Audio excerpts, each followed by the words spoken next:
that's why you have the back part of the helicopter, the rotor. Counter. Yeah, it's so you don't just spin in a circle. You need like another outside force to make it more stable. That implies something about it by itself. Yeah, but then you're starting to talk about like tilt rotors like the Osprey. That's why flying a helicopter is difficult. It's actually much more difficult than a fixed wing. Oh, I'd imagine it.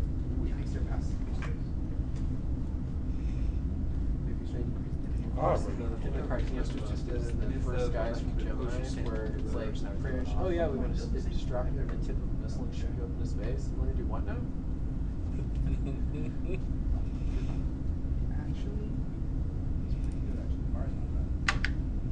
All right. I think there's like 5 pounds of weight and helicopter rotors enough to make things go rather wrong pretty quickly. Yeah.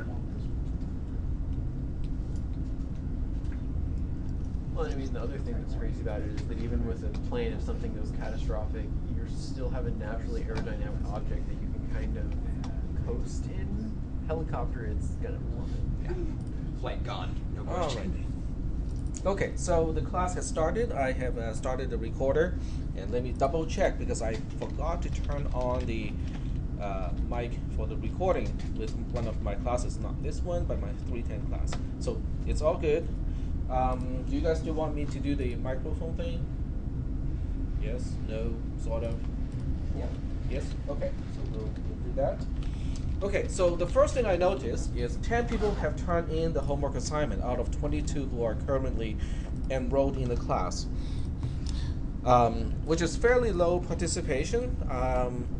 So as a result, I am going to extend the deadline of the homework assignment to Wednesday. Okay, which does not mean, yep, go ahead. Yeah, not to look like dumb or anything, but I started at 5 p.m. and got till about 11 p.m. and just hadn't made enough headway after 6 hours, and by that time I was just crushed emotionally, feeling stupid, and I was just sometimes couldn't do it. Well, in my case, I cannot speak for everybody, but sometimes in my case, feeling stupid, is not a bad feeling. Sometimes it's healthy. Okay. You said you're going to extend it till Wednesday? Yes, it's going to be extended until Wednesday. Yes, go ahead. Dylan said he's going to be late. I wanted to let you know that. Also, if I walk out like 5 minutes early or something, it's because I have to go to work right after this Gotcha. class. That's why I've been doing that this week, so okay. Sorry about that. Not a problem. Also, I'm going to run now. Okay, so the homework assignment is, I have moved the due date, which does not mean people who actually, try to get it done and actually got it done on time would go like, oh man, I wish I knew it was, Wednesday. So there'll be extra credit for people who turn it in and got it working before Wednesday. So if you turn it in today and it's working 100%, you will get you get extra credit for that. But if you turn it in on Wednesday and get it working 100%, you still get 100%, just not the extra credit portion of it. Okay, is that okay so far? Does everybody kind of understand how this is going to be graded? Yeah. The idea is I don't want you guys to give up and say, I cannot do this. Okay, I want you to do it because it is very important that you know how to do this particular homework assignment. Yep, go ahead. Would we know if the submission that we turned in today is completely 100% functional before Wednesday to know if we might need to turn in another submission to make it 100%? Well, one thing we can do is I can give you test cases today, and you can retest your own code and see if it works. Okay? Do you have a question? No. Okay. Go ahead. I don't know if you can extend for 1 day. Well, we just covered that today. So if you had walked in about 5 minutes earlier, you would have known the answer to that question. So I'm just going to be kind and tell you it's going to be postponed until Wednesday. So you have until Wednesday to turn it in to get 100% of your score. Okay? All right. So try to be on time because there's a reason why being on time is good, useful. All right, so the first thing I want to do is to give you a test case. So for those of you who want to assess whether your implementation is going to get 100%, because you turned it in already, let's just go through a few test cases. So this is I'll just call this, test case 1. So in test case 1, the first line is going to be, this is a test, okay, and with a period here. And then line 2, which is the words. Remember the first line is the soup. It's basically the a bowl of Campbell or whatever brand alphabet soup. Because I don't want to endorse the specific brand, so you can have store brands as well, Save On, whatever. So the first one is basically your alphabet soup with all kinds of letters and whatnot in it. And then the second line is a word where you have to find each individual letter. Okay, so in this case, I can, let's see, what would be a good one to look for here? Well, I hate to be really political here, but ISIS is in it. The isn't in it. Okay, so THE is in it. Okay, THE. Can I spell something a little bit longer? THAT. That's good. That is in it. Okay. So this is line 1. This is line 2 as the input. So what your program has to create as the output would be a list of numbers. Okay. The first number is going to be telling me where in the soup do I find uppercase T. The second is where do I find lowercase h. The third is where do I find lowercase a. And then the last one is where do I find lowercase t. So let's go ahead and just do it this way. Okay, so output is going to be numbers, one number on each line. And the first one is t, which is 0. It's index 0 because we count from 0 when we're indexing into arrays in C. The second one is 1 because the h is right after that, so that's pretty easy. Then it gets a little bit harder to count because we actually have to count it. 0, 1, 2, 3, 4, 5, 6, 7, 8. So the next one is going to be 8 because that's the index of the lowercase a in soup because it's the third number because it is the third character of the word. And then the last one is the first t, which is this one here. If this one is 8, the t is easy. It is just 2 after that, which is 10. So this is test case 1. You can use it as a test case to make sure that your program is working correctly. Okay, this one is fairly easy to do. Next one, okay, test case 2. Test case 2 is going to have line 1 being, I don't know. Okay, and then we'll have line 2 being zebra. Okay, so if you look at zebra, the at least one of the letters of zebra cannot be found in the soup. So that means your output is going to be empty. There's no output from this particular test case. So your output is just going to be empty, nothing. I know that well, in this case there's no character that is actually found, but even if even if only one character cannot be found, your output should still be empty and has nothing in it. Is that okay? Let's go for even more test cases. Test case 3. So in test case 3, we have line 1 being this is a really long line, which it is not, but line 2 is going to be the funny one. Line 2 is empty. There's nothing in line 2 except for the line V character all by itself. In this case, your output would also be empty. There's nothing to say. Yes, you can find the empty string in anything, but are there any indexes to print? Nope, there's no indexes to print. So in test case 3, the output is empty as well. We'll have another test case here. We'll have test case number 4. So line 1 is, I don't know, this one is just completely artificial, okay, just for testing purposes. It's ABC, ABC, ABC. And in line 2, which is the soup, is going to be AA, BB, CC. Okay. Now this one is rather interesting because the input has exactly 3 of each letter, A, B, and C. The output has 2 of each, but you cannot use the same letter in the soup twice. You can only use each letter in the soup at the most once. So that means in this case, the output is going to be 0 because the first A of word is going to match the first A of line 1. But the second A of word has to match the second A of the soup, which means it's going to be a 3.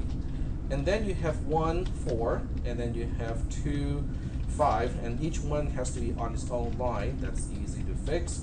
right there. So test case 4 is going to be a little bit tricky because you have to somehow remember I have used up the first A already. I cannot use that A anymore. Okay? Are there any questions about this one? So how do you do this is entirely up to you. There are several ways to do it. I would use an array in the subroutine to keep track of whether a character has been used already. It can be an array of integers, which is kind of wasteful. It can be an array of characters, which is not as wasteful, but nonetheless, you need a way to remember whether a particular character has been used. Yep. Would it be wrong to create a different function definition that searches through to see if it's been used already? You can define additional functions if you want. That is not a problem. But string frag itself has to match the description that I have here. Can we add any parameters? You cannot add parameters to string frag itself.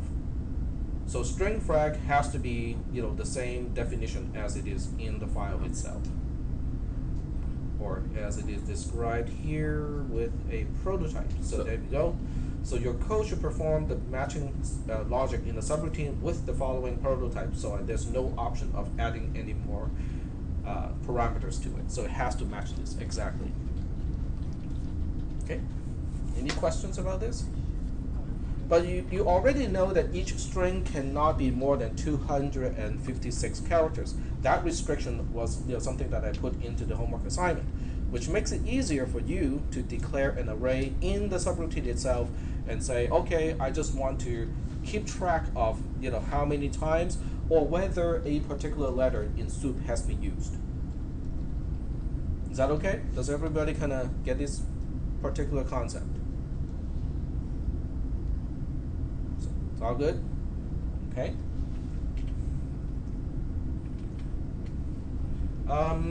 Any more test cases? Okay, I'll give you another one. Test case 5, line 1 is A, B, C, A, B, C, A, B, C, and then line 2 is A, B, D, okay? So in this case, the output is also going to be empty because the letter D is not found in the soup at all. So that means you cannot print something as you find the letter. You have to store the indexes into its own array, okay, in order to get this done. But the prototype of the function has provision for that already. If you look at the third parameter of the function, it is called indexes and it is a pointer to an integer. But in C and C++, a pointer can also be used as an array. So that means indexes can be treated as an array in the subroutine. But you do need to declare an integer array in main to pass it to parameter indexes. And that's where you store the number of indexes. Okay. Are there any questions about this part?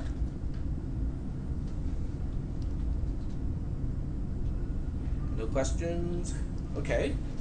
Next question. Okay, you're looking at this code here. How do I know whether this, that's a good match or not? It has to do with the return value of the subroutine. The return value is 0 if and only if there's no match, and non-zero if there is a match. And I should make it more clear to be a 100% complete match of all the letters in Word. Okay, so you cannot have a partial match. A partial match is the same method as a no match. Okay, is that okay? So, are there any questions about the behavior of this program? There are several pieces to it. Okay, the first piece is how do I get the letters into the arrays. One is called soup and the other one is called word. You can implement your own logic. Okay, you can have a subroutine to do it, or you can just call fget as to do it. Okay, I illustrated how to use fget as in the previous class. The next question is how do we implement all of this stuff here? Well, that is all logic. Okay, so what you need to do is to know how to do it by hand first. Okay, so you look at all the examples that I have just shown you today, and you look at all of these examples and you say, okay, do I know how to do this by hand? Okay, as you do it by hand, you will basically have to also come up with the logic, the the algorithm to do it, so that the computer can also know how to do it. Any questions?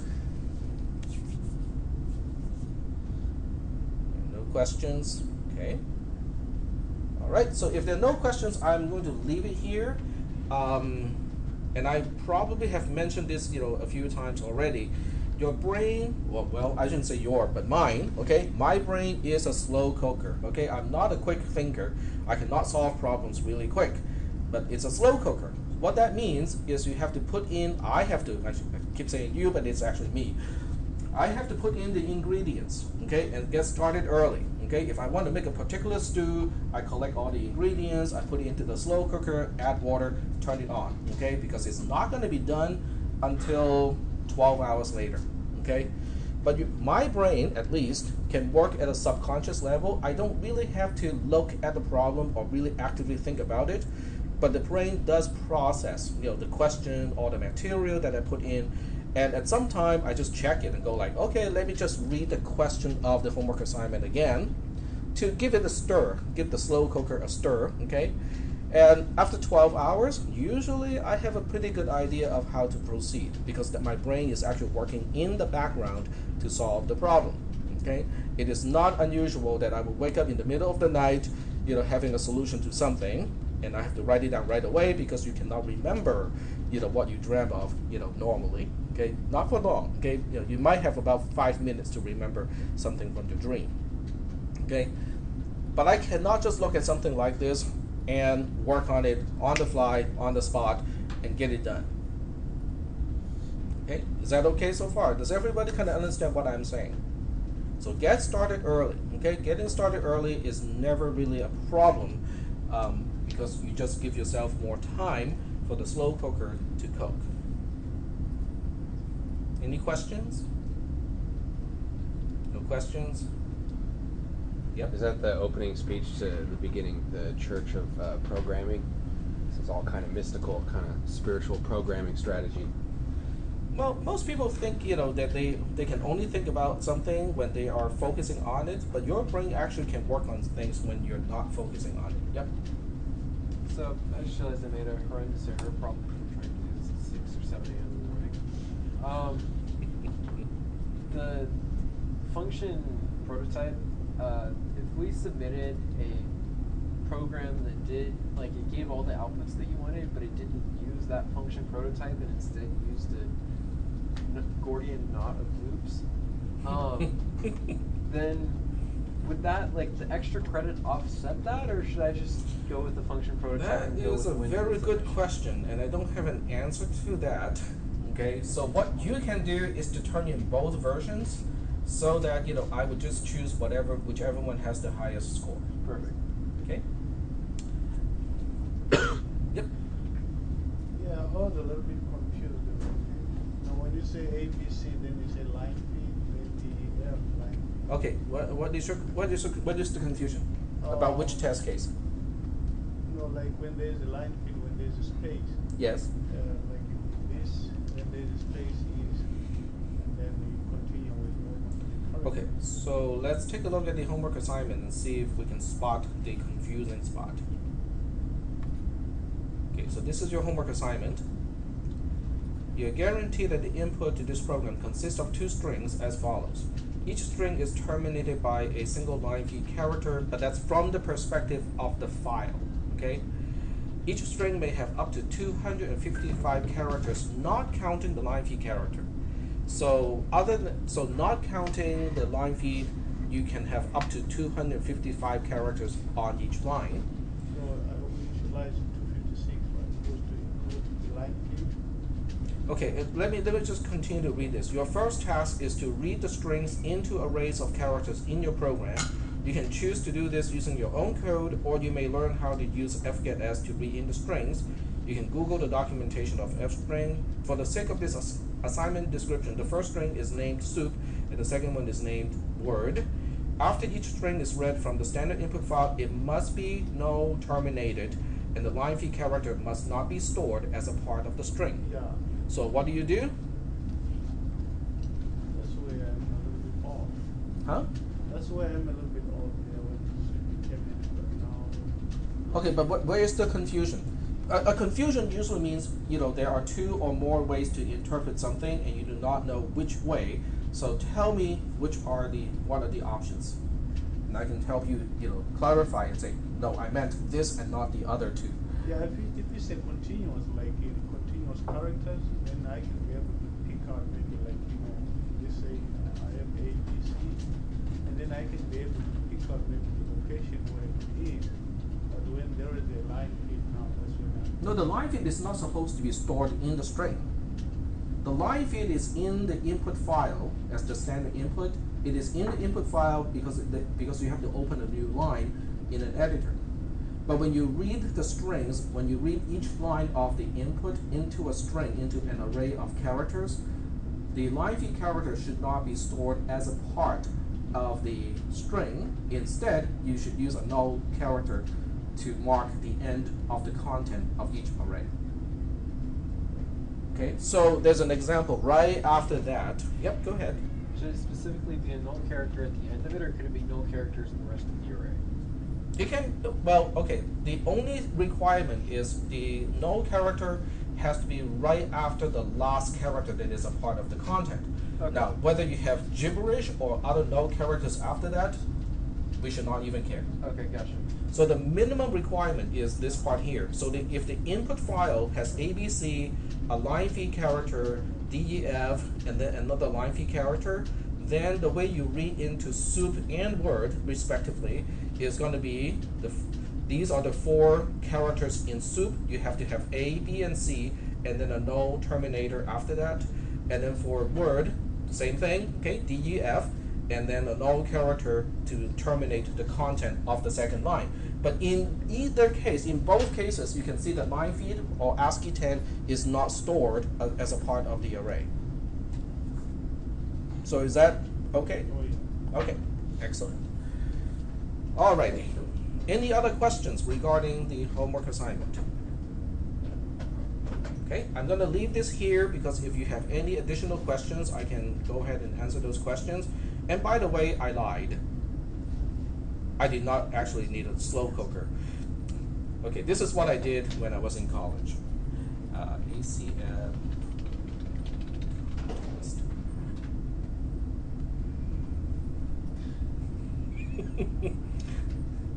Yes, so I did lie because I actually went to these programming contests.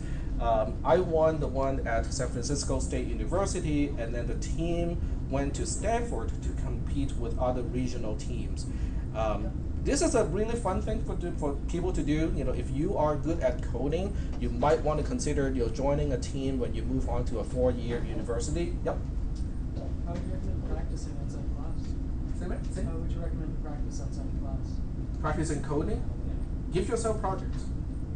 Give yourself projects by looking into the syllabus or the homework assignments of other classes, other cisp360 classes. Pick ones that you feel passionate about. Like, oh, I really like to solve this problem. Let me see if I can write a program to do it. Okay. So I would do that, or look into some problems of these programming contests and see whether you can understand the solution. It really is just about working on different problems, as many problems as you can. It's hard to do it if that's not something that you like to do. But if this is something that you like to do, there are you can just look into other, not even ARC or within this district. It's just look into the C++ classes all over on the internet and see what kind of homework assignment they have and try to tackle those problems. But getting back to these programming contests is really fun because what they usually do is they give all the teams a list of questions. Like, I would like you to write a program to solve this problem, okay? And it's just a matter of how many problems each team can solve within what amount of time. So if a team can solve all the problems, then the first team that solves all the problems obviously get first place. If none of the teams can solve all of the problems, then they will basically say, okay, time's up, and they would basically look at how many problems were solved by each team and how long it took for each team to solve the problems, and then they will rank the teams accordingly. But this is really a lot of fun, for those of you who kind of do not mind working under pressure. This is actually a lot of fun, and you get to meet other people, of basically your caliber. And this one is really fun because you actually get to go to Thailand to participate. All right, so getting back to this class, okay, this is the last topic that we are going to go over because we are running out of time, unfortunately. The first thing is, what is a structure? And I'm going to go back to cisp300 or 301 a little bit. Did any one of you get exposed to the concept of a record or a structure or something like that in cisp300 or 301? So we got one, the rest of the class, okay, we got a few structures or records in cisp300. No? Okay, well, that's okay. I will go ahead and explain at least the concept. So the concept is like this. Okay, so right now, what kind of types do we have when we create our local variables? We have integer types, right? They're really useful to represent integers. We have char types, which are basically integers too, but they are smaller. Okay, instead of having 32-bit integers, we now have 8-bit integers. Each one is only good for representing the ASCII code of a single character. What else do we have? We have arrays, okay? But arrays are only useful when you have a whole bunch of things of the same type and they bunch up together. So you can have an array of integers where everything in the array are integers. You can have an array of characters where everything within the array are characters. But you cannot mix and match these things. You cannot say, oh, I want a few characters here to represent a name, and then I want to have an integer here to represent the age, and so on and so forth. You cannot have anything like that, given the constructs that we have at this point. So what structure is a way to package everything together, but you can package things that have different types. Okay? This is why a structure is entirely different compared to an array. All right. So what we'll do is we can look at one example. Okay? So we have an example of a definition of a structure. This is the definition of a structure. The definition of a structure starts with the word struct, okay, S-T-R-U-C-T, which stands for structure. And then you can optionally give it a name. So in this case, date starting with an uppercase D is the name of this structure. This is by convention how people do things. When you are defining a structure, the definition of a structure starts with an uppercase. Okay, it is not required by the compiler. You can use lowercase if you want to, but the convention is we use uppercase for this purpose. And then we have three what we call members within the structure. The first member is a year. Y-E-A-R is the name of the member, and the type of this member is a 16-bit integer. That's what the int16_t means. Okay, we introduced this concept a little bit earlier in this semester. Okay, all the different types of integers. The second one is month. Okay, so month is also a 16-bit integer. The member name is month, and then the last member has a name of day of month, and the type is int16_t. So what we have here is a cookie cutter. In other words, we have defined the shape of a new type that is not built into the compiler. This is a type that you are defining that has three individual members, and then we also know the types of each individual member of this type. Are there any questions at this point about what is a structure? It's basically a cookie cutter. Yep. Is that kind of like just a simple example? Because couldn't you create years, months, day of months as variables with integers like x, y, z, because they're not different data types? Meaning, you wouldn't have to use a structure to show year, month, days, months, because they're all numbers. They're all numbers, yes. Okay, so that's a very good point. So the point is, I don't really need structures. No program really needs structures.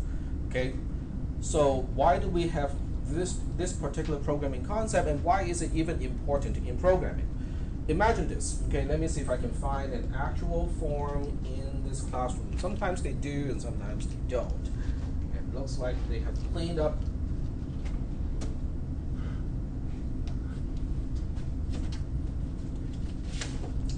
I just need a form as an example, as a prop.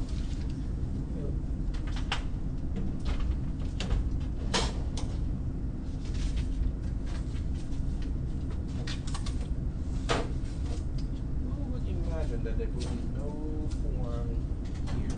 That's okay. I'm pretty sure most of you remember what a form looks like, and you might have filled in the form within the past 3 months or so.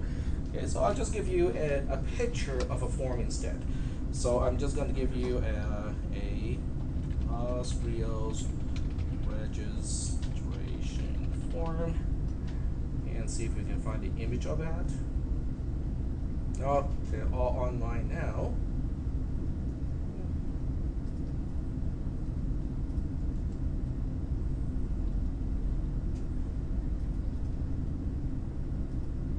Okay, there you go.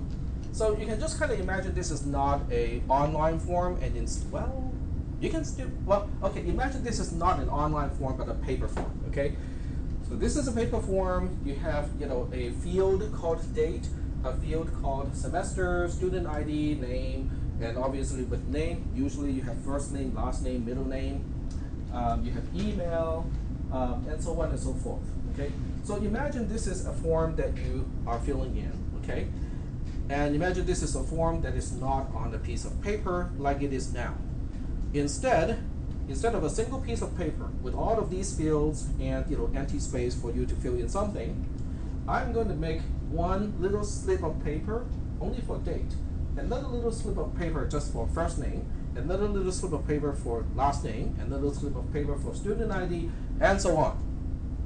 So what the kind of information contained in a single form is now contained in a little pile of slips of papers.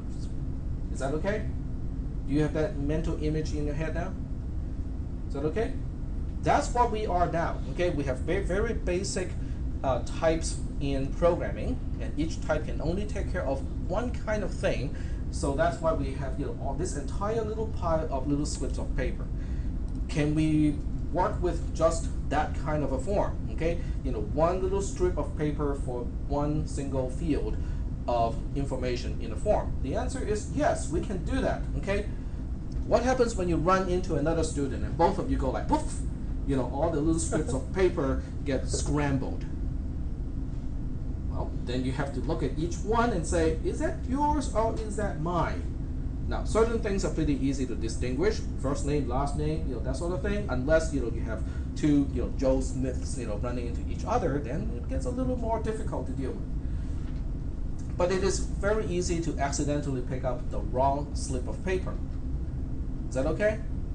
So that's why we don't want to do things with little slips of paper. That's why we like to group things into a form where there is a place for the date, a place for the name, a place for email, and all of these relate to a single person.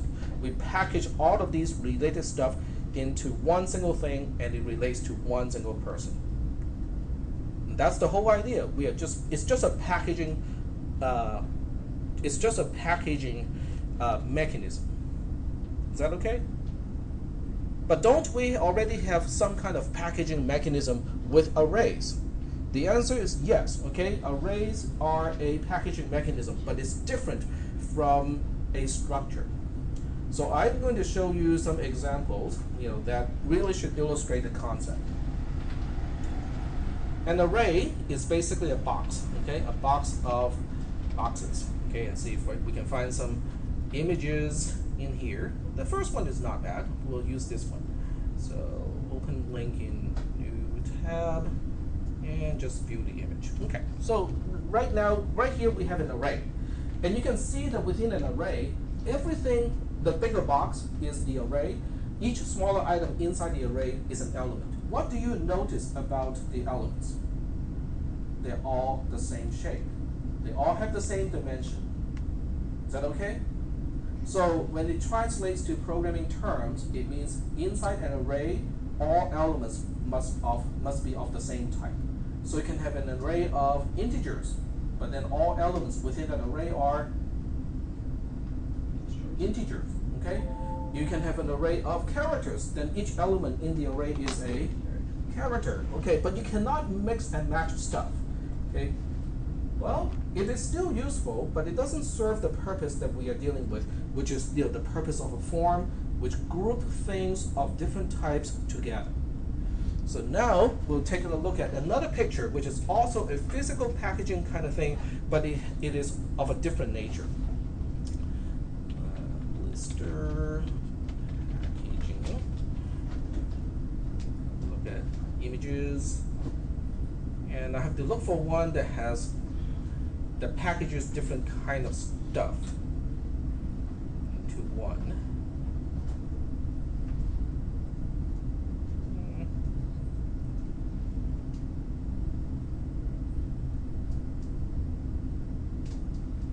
This one may be okay.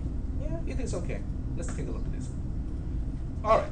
So this is a blister package, which you guys all love to receive but hate to open, because it is a chore to kind of cut open the perimeter to get to the content. Okay. But this is a good idea of what the structure is, because when you look at this blister package, what do you think is inside the package, inside this little thing here? Is there only one thing here, or do you think there are multiple items inside? There are multiple items. This looks like a Bluetooth headset to me. And when you purchase a Bluetooth headset, it will come with a Bluetooth headset, obviously. But what is the other part? What is in here? A charger, maybe a micro USB cable, that sort of thing, right? So, do you think the charger looks exactly the same, having the same shape as the Bluetooth headset itself? Very unlikely, okay? If they make it the same shape, it's going to be just for fun, okay? But it's very unlikely. What about the cable? I can actually see a part of the cable here, okay? So when you, wind up the cable and package it, does it have the same shape as the Bluetooth headset itself? Nope, okay? So we are now packaging different things of different shape into one single package. But why do that? Why do we use blister package instead of just putting those items into a single little box, paper box, and give it to people? Versatility. Versatility, and you can see it, but each item has its own place, right? That's one of the idea of this kind of packaging, is the items have their own place, so we can display the Bluetooth headset actually over here. It's not going to slide into here, because we can use a transparent box too, right? But that's not going to work very well, because things can slide along, and it can get out of place. But this way, everything stays in place, because there is a specific spot for every item inside the blister package. That is a record. Okay, that's a structure, or it is also called a record. Are we doing okay so far with this concept? Okay. Is that okay? So we are talking about the differences between a box with boxes. They're all identical in terms of shape and dimension, to blister package, where it contains multiple items, but each item can be different in terms of shape, but each item has its own designated place to go to. Is that okay? Do we have any questions at this point about the concept of a record? Okay, so without any questions with that, we are going to go back to the notes, and I have to find out where we are.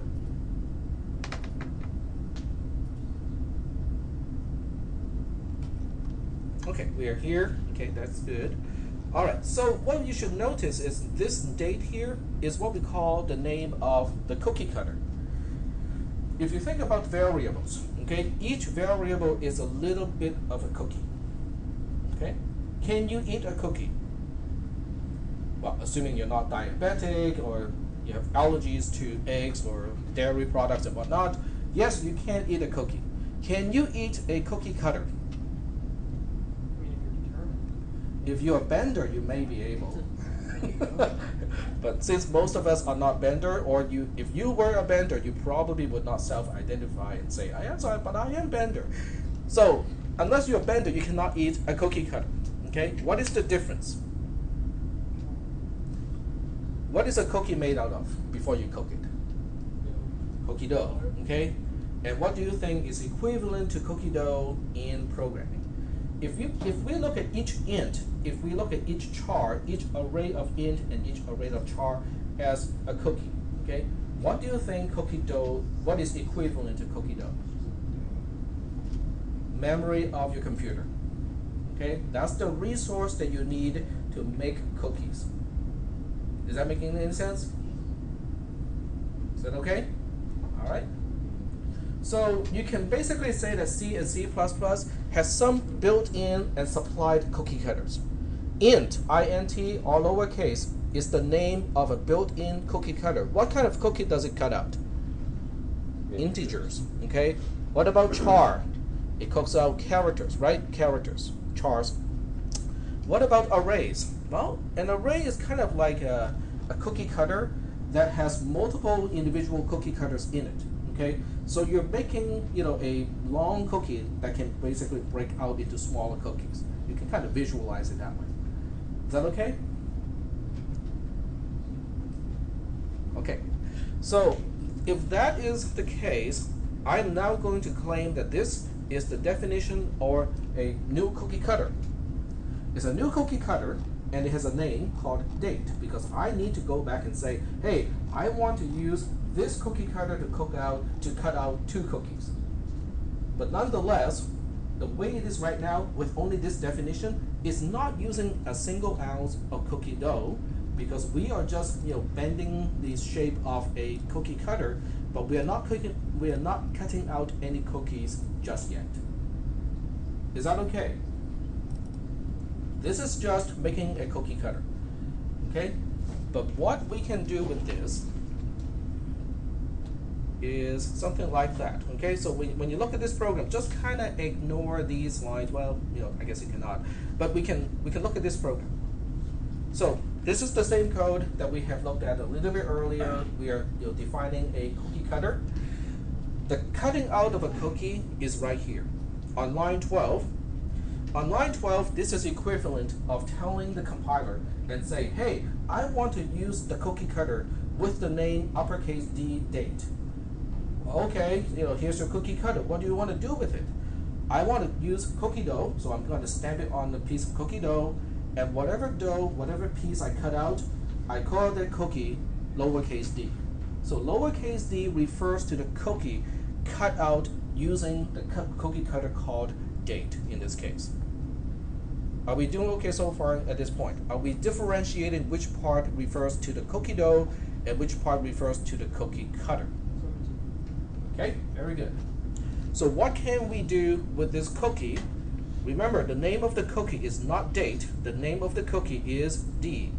Okay, well, because D is a piece of cookie, it does use up cookie dough. It would use up the same cookie dough as 3 16-bit integers, because those are the components inside this particular variable. I know we haven't really talked about cin, but that's one way to read input from standard input file. So this line is going to read in an integer from standard input file into, what do you think? What do you think D dot year is going to represent? The year part of D, okay? But how do we know that D as a piece of cookie has a part called year? How do we know that? How do we link it back to that part? Yep, because D is of type date, and type date has a member called year. That's it, okay? So what that means is when you look at a dot notation here, you can basically equal the use of a dot in this context to apostrophe s in English. So in other words, what we are saying is we are reading something into D apostrophe s year, the year component of D as a variable. Is that okay so far? Okay. And now we can also read into month and also day of month. So this way we can read into every single piece or every single member of D as a date variable. Yep, go ahead. So the D is very important, right? Say again? The D, date, and then you put a D. So it's almost like referencing back to the structure date. Like you say the structure date, and then you put a D, and then whatever is CIN, and then you put a D dot. Yeah. So it means that it will be referencing back to the structure of date, right? Right. So if you leave out the day, it will be an error compiling. If you leave out the, okay, on which line? On line 30, On line 13, Yeah. if you leave out which part? D, If you leave out this part here, yeah. yes, that would be a compile time error, because if you just say cin reading into year, the compiler will complain and say there's no such variable as year. Because year within this program is only the name of a component inside the cookie cutter called date. Okay, and so you cannot refer to year all by itself. In fact, you cannot refer to date all by itself, because what can you use a cookie cutter for? The only thing it's useful for is to cut out cookies. So that's why line 12 is pretty much the only line that can refer to the name date, because date is naming a particular cookie cutter. And say, hey, use this cookie cutter to cut out a piece of cookie, and call the cutout cookie to D. But from that point onward, the name of the cookie cutter is no longer useful, because whenever you refer to D as a piece of cookie, we know that D was cut out using date, and as a result, it has those three components. It has year, it has month, it has day of month. Is that okay? All right, go ahead. Questions? No? Okay. Let me just kind of go back to the previous screen, because I want to show you something that's interesting. I would say it's pretty interesting. For the entire topic structures, we are only allocating 1.5 hours to this topic. Okay, because to a certain degree, this is all it is. Okay, it's just a way of packaging things, and you're defining your own type. Okay, but I can. Yep, go ahead. Are structures used hand in hand a lot? Maybe this is my naivety, but with object-oriented programming, it seems like with object-oriented programming, structures Yep. would be almost hand in hand Yes. used with these. Yes, you're very, very correct about that. So let me just give you one more thing first, and then we'll get into object-oriented programming, which I can only talk about the concept in this class, because we definitely don't have enough time to really drill into the details. So with structures, one thing you can do is you can have a structure that has other structures inside it, just like a folder inside a folder. Okay, except in this case, it's a little bit harder to visualize, in a physical sense, because you are basically saying, okay, I am going to arrange these known cookie cutters, arrange these things into a bigger cookie cutter. Okay, so the bigger cookie cutter, when in one stamp, can stamp out a bigger piece of cookie with components that also have subcomponents. So it's harder to find a physical analogy to this, but that's basically what it is. So at this point, we have date as a structure, okay, all by itself. And this time I changed the type because you can never really specify negative. I suppose you can for year, but for all practical purposes, we don't specify negative year. We have time, which is also a structure. So now we can have what we call timestamp, and we call that a structure also. So in this case, we have a nested structure, because when you look at the cookie cutter called timestamp, it has two components. The first component is date, the second component is called time. But when you look at the first component all by itself, what is the type of date as a member? It is not integer, it is not character, it is a structure on its own. In other words, date is of date as a type of a structure. So within this member date, it also has year, month, and DOM, day of month. Within time as a member, it also has hour, minute, and second as components. So the question now is, how do we make use of a structure like this? So here's a line of code. So assuming that we are declaring crash time as a variable to be a timestamp, okay? So the way you read this line is, this is the type of the variable, and this is the name of the variable that we are declaring. So crash time is a variable of type struct timestamp. So because it is a timestamp, we can refer to a particular member, or we can refer all the way down to an integer in this case, because crash time itself is a timestamp. Within a timestamp, there's a member called time, But time by itself is not an integer of any kind. It is a structure on its own. And because time, lowercase t time, is of type uppercase T time, it also has a member called minute. But by the time we get to minute of time, it is an integer, and we can certainly compare an integer with another integer value. Are we doing okay so far with this example code here? No? Okay, so let's see if we can look at it this way. Okay, we can do it like this. Okay. One way to look at this is to use a spreadsheet to show it.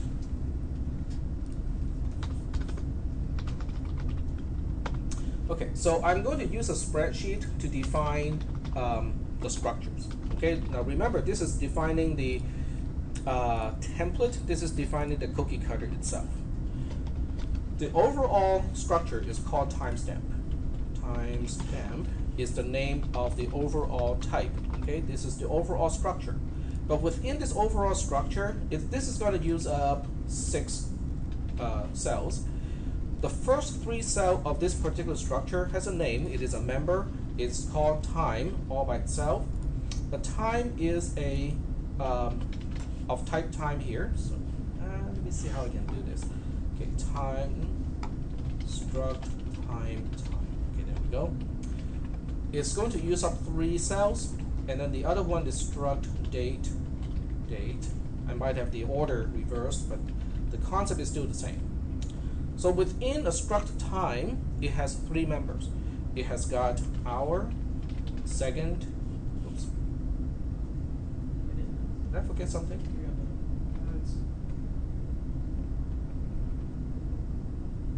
Minute, I forgot minute. And then within date, we got year, month, and day of month. Okay, is this helping you to understand?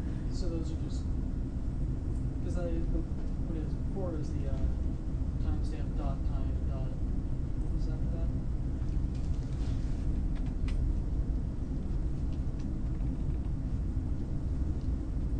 So crash time is the biggest thing. Okay, this is the overall, this is the name of the variable itself. But this cookie has only 2 parts. It has one part called lowercase t time and one part called lowercase d date. Okay, it only has 2 pieces, but each piece is not an integer. It cannot be compared to another integer. So if you look at one piece, in this case we look at the one piece of crash time called lowercase t time. By itself, it is also a structure because it is of type struct uppercase t time. So if lowercase t time is a structure, that means it has got members as well. It has got components that are named.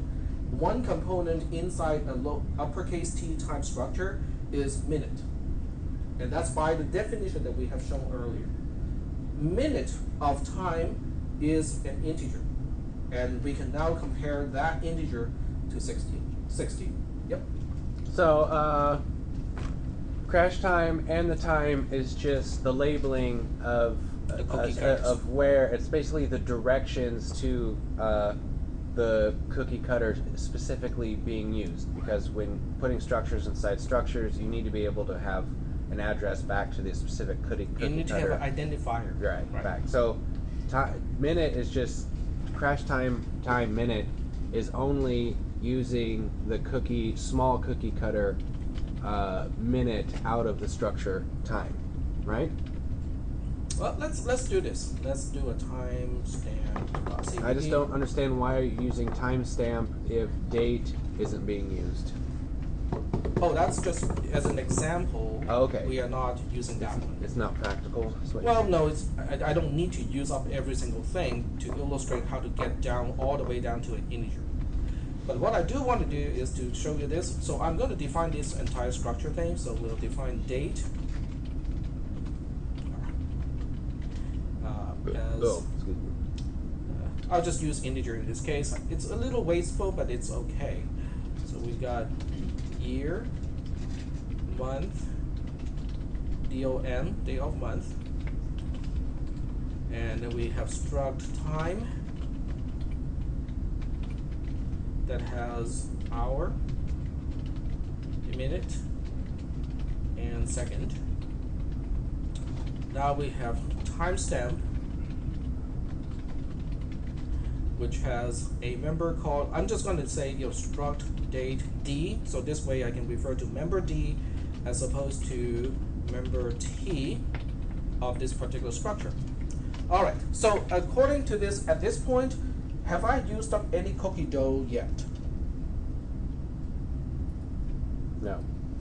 Nope, because we have been defining what up to this Cookie point? cutters. Yeah, these are all cookie cutters, okay? So, and cookie cutters, interestingly, do not use any resources in the program, because if you do not use it to cut out cookies, you're not using resources. Okay. So now we get into main, and then now we cut out a cookie. So we say struct timestamp, and now we define the variable called crash time. Okay, so crash time is just the name of a variable. I will go through some initializations here. So I'm going to say crash time dot d dot year is 2015. Okay, does everybody understand the line that I'm editing right now? What it is actually doing? It is referring to. Go ahead. Oh, for simplicity's sake, because we're not using any of the date stuff yet, we could have just not even defined timestamp and not defined date and just use time at this point. Is that clear? Is that correct? I don't know exactly what you mean. Oh wait, no, you switched it up. I mean, switch that. I mean, you wouldn't need to use define time. You would only have needed, or define timestamp. You would only have needed to define the structure date for how it's being used so far.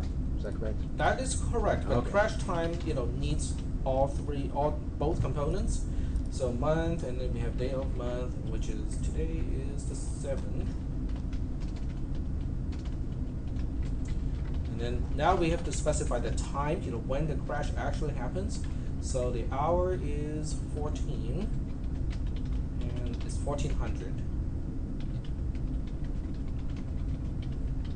And I would just say that second is, 23. Okay, there we go. So now we have completely initialized the variable crash time. It has got a total of, when you count all the way down to the lowest level of components, it has got 6 components.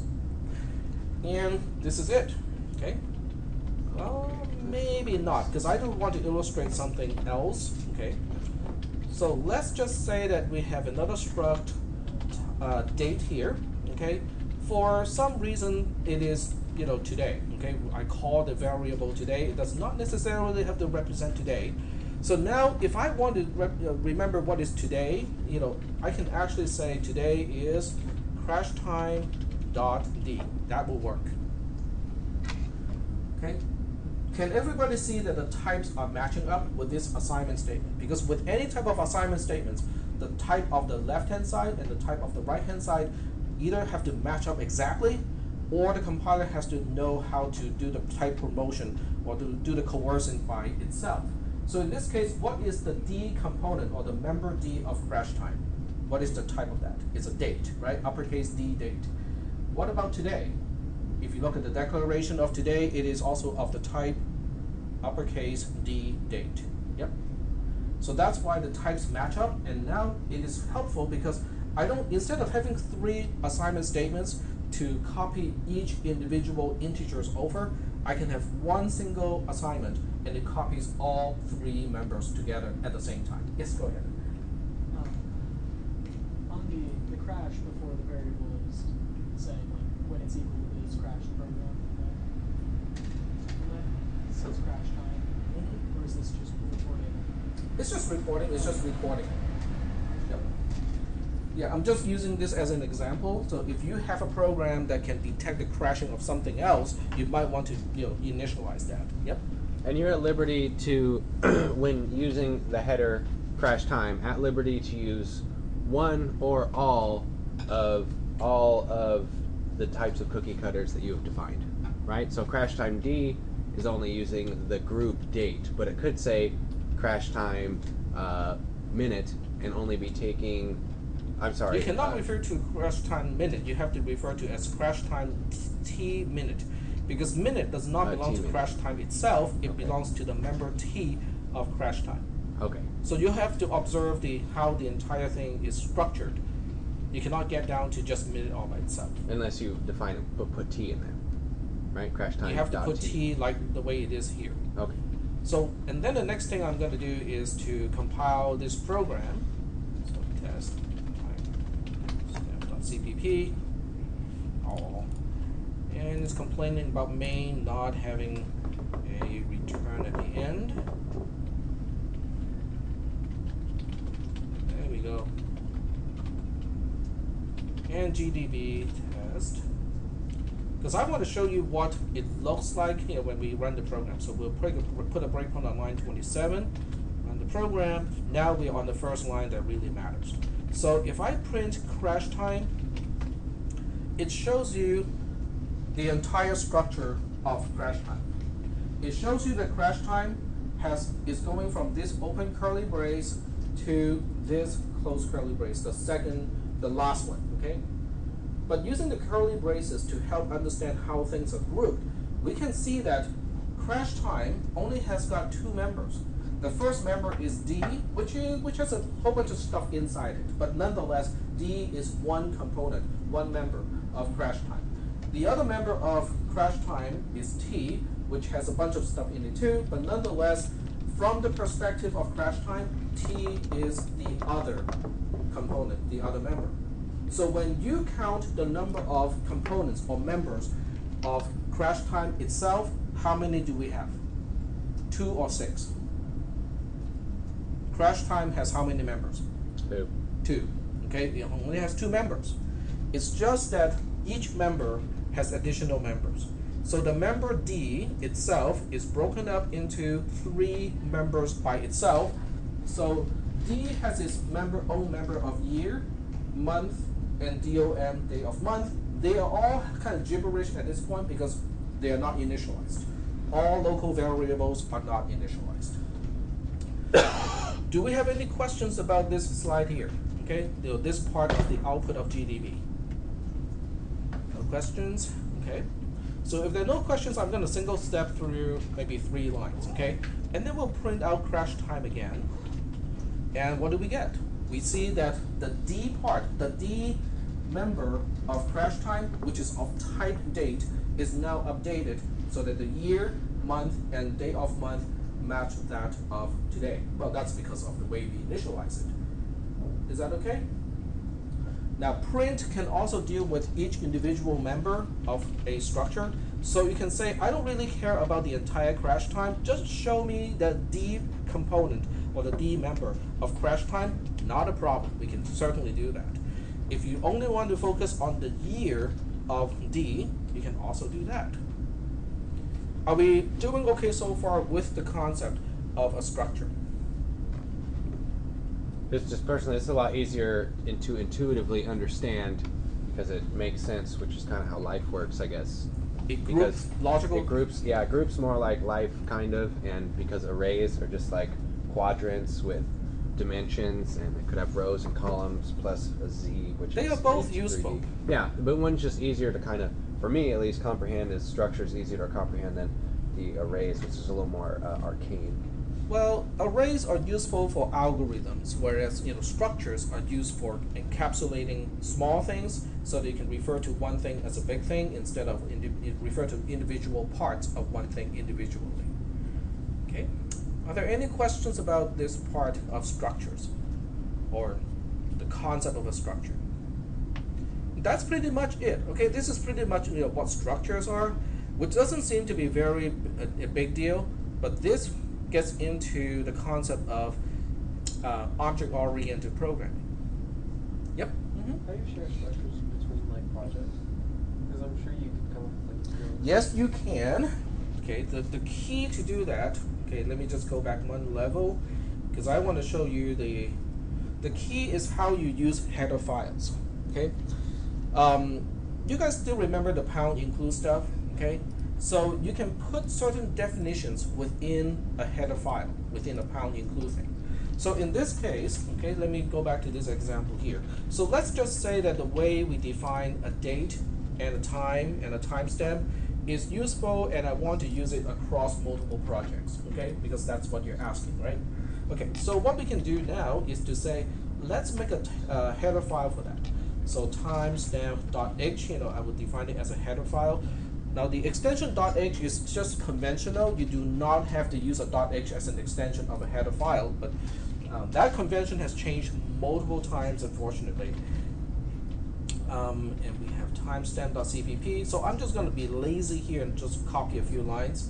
This is line 1, and this is line 20. So 1 to line 20, delete, and save. Go to timestamp.h. Paste. There we go. Okay, so what I have done is I just cut out a part of the original program, okay, from the .cpp file into the .h file, into the header file, okay. Well, since this is its own file, now I can go back to timestamp.cpp and say #include. You guys all remember #include with stdio, string.h, and that sort of thing. But this time, using double quotes, I can refer to my own header files. So I can now refer to timestamp.h. And this program, as far as what it is getting as definitions is concerned, is now the same as last time. Because I have just separated certain part of the definition into its own file. Yep. Syntactically, what's the difference between using the double quotes, and I think they're called brats? Okay. Okay, the angle brackets? Yeah. Yeah. The difference is if you use double quotes, then it is assuming to be your header files, and it will be found by default in the folder, in the same folder as the source file itself. Okay. If it is in angle brackets like stdio.h and all the other stuff, it is going to be in a system provided header file directory, which you may or may not know where it is, but the compiler knows where to go. Can you add stuff to that if you want to, or is that a bad idea? You can add stuff to it. You can add it to the compiler command itself. So you can tell the compiler and say, okay, additional header files are located at this and that and whatnot. So to do that, I cannot remember the actual options, but you can certainly do it. You can just ask for that, like G++ header file directory. That should do it. Excuse me. And also back to the constant recurring idea of C++ being an industrial tool. Is that a good idea to do that, or a bad idea to do that, even if we can? To Add stuff directly to this default C++ header file repository? it depends on whether it is stuff that would impact all other programs. Okay. Certain things are considered, standard, so that's why you see STD or standard. So the standard library contains a bunch of stuff that is considered, okay, these are the things that every program should know. Okay, so that belongs to the system header file directory. String.h goes there. Okay. We didn't really get a chance to talk about IOStream, but it goes there too. So everything that is considered standard goes to the system, folder. There are other things too. When you get into like graphics programming, okay, GUI programming, GUI programming, those things are not really quote unquote universal, but it is still, every GUI program needs to refer to those things. So they are a part of the system folder as well, but they will all be under a particular subfolder. I hope I'm answering that question. Okay. All right. So what is object-oriented programming versus non-object-oriented programming? In this class, up to this point, we have been doing non-object-oriented programming. So what is the difference? Well, the difference is kind of fun because with object-oriented programming, you can look at a header file. Okay, so let me just save this, go back to the header file. Okay, so look at this one here, but with object-oriented programming, you can basically say timestamp is not only going to define what is inside a cookie that is of the type timestamp, you can also define what it can do. Now this is something that's entirely new because now you can say something like this. You can say print date, okay? and you can even supply the actual definition. It looks like a subroutine. It is a subroutine, except in this case it is called a member subroutine, or otherwise known as a method. Okay, this is a method. So you can now say, oh, to print out the date of a timestamp, this is what we do. You can basically say, oh, okay, this is going to be fun. You can say, oh, we refer to the member called D and tell it to print itself. D.print. Remember, D is kind of like apostrophe. So in this case, D.print is saying, hey, member D, go do your print thing. Okay, whatever it is, go do it. But D says, oh, I don't know how to print myself, but that's okay. We can add the definition. So now we can go back to date as a type and say, I'm going to tell you how to print yourself. Yep, go ahead. Can you include header files in those? Yes, you can.